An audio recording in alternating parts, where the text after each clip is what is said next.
Welcome to WDW Escape, brought to you by WDW Magazine. This week we turn once again to our archives for another magical moment. Say Hello, Spring at the Epcot International Flower and Garden Festival by Stephanie Schuster, which first appeared in issue 79, April 2020. After a long, cold winter, there's nothing I look forward to more than feeling the sun on my face, watching the landscape fill with color, or catching a whiff of fresh green grass and cherry blossoms. That palpable longing for spring to arrive lies deep within me, until one day the frost disappears and poof! The Epcot International Flower and Garden Festival is here. Hello, Spring! Of all of the Epcot festivals, this one is by far my favorite. They all have their merits, and hold a place in my Disney-loving heart, but the Epcot International Flower and Garden Festival really speaks to me. The weather is warm, but not too hot to enjoy a long saunter around World Showcase. The food is fresh and features plenty of fruits and veggies. Plus, Epcot is never more beautiful than when it's decked out in flowers galore. I love that you can stroll through the gardens and admire the topiaries at your own pace, day or night. The merchandise is always adorable, with plenty of floral touches. There are loads of fun things for kids to explore. In fact, this may be the most kid-friendly of all 4 festivals. And it lasts long enough that planning to visit during this time is a breeze. Enough with this love letter. Let's stop to smell the roses and see what the festival is really all about. It's in the name. Flower and Garden. There's no simpler way to tell you what to expect. This festival features the most amazing floral displays, character topiaries, and themed ornamental gardens I've ever seen in one place. There's something for everyone. True horticulture enthusiasts will love displays on bamboo, bonsai, and rainforest foliage. Hobby gardeners or cooks will enjoy gardens full of Italian produce, Moroccan spices, or English flowers complete with matching Shakespearean quotes. Floating gardens and sweeping panoramic floral murals capture the attention of everyone who walks by.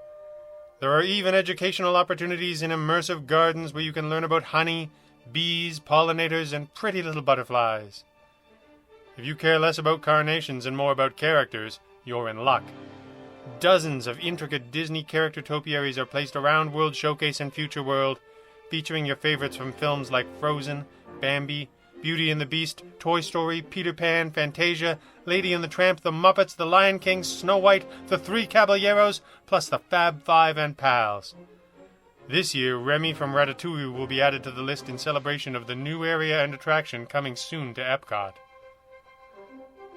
Well, we all laughed in Wall-E when John tried to grow pizza. He was on to something. A lot of the food we eat is grown in gardens, which makes the outdoor kitchens a perfect match for this festival.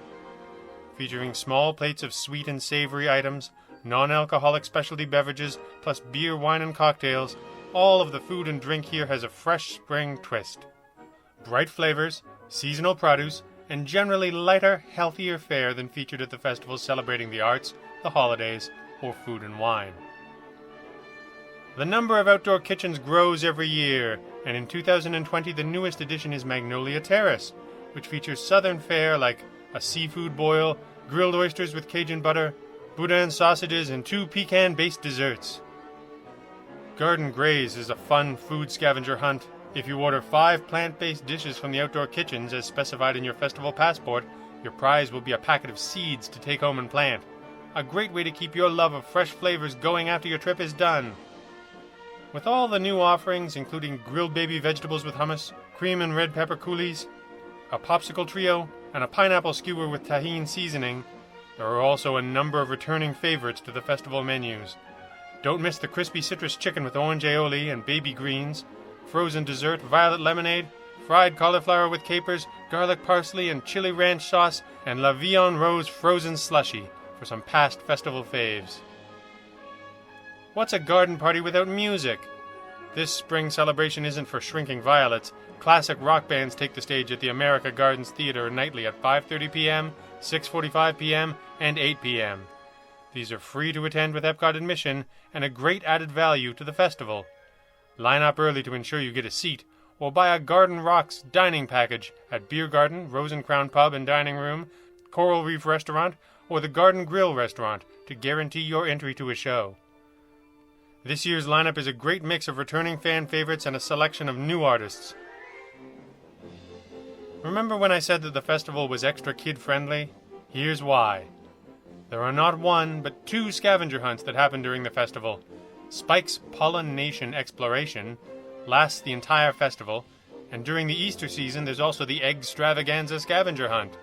Both cost $6.99 to play and come with a map, stickers, and a prize. If your little ones need to burn off some energy, there are two play areas to explore in Future World, Bo Peep's Playtime Training Grounds, and Buy Advent Health. Plus, kids love all the colorful character topiaries, butterflies, and special foods. Look for ones marked Kid Approved in your festival passport.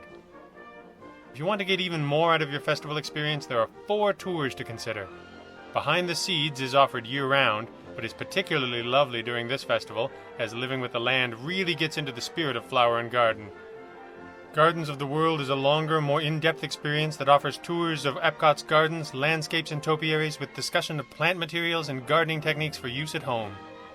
My personal favorites are the Royal Tea Garden Tour, complete with tea and scones, and the English Tea Garden Tour presented by Twinnings of London, the only free option on this list, both of which are held in the UK Pavilion. For information on booking any of these tours, visit DisneyWorld.com or ask your travel agent to help. I always end up with a few souvenirs after each Disney trip, and I have a soft spot for the special items available only during festival times. This year, collections will include World in Bloom featuring Minnie and Flowers, Mickey's Homegrown Farmers Market, annual pass holder exclusive Figment t-shirts, and what's sure to be the cult favorite, Orange Bird Spirit jerseys, leggings, Loungefly bags, ear headbands, and more. I love that cute little guy. After tasting the fresh flavors of spring produce, watching as butterflies take flight all around me, and picking out a brand new t-shirt to signify the season, winter is all but erased from my memory. I'll be sure to soak up every moment of this season as I warm up for the next. Summer will be here before long.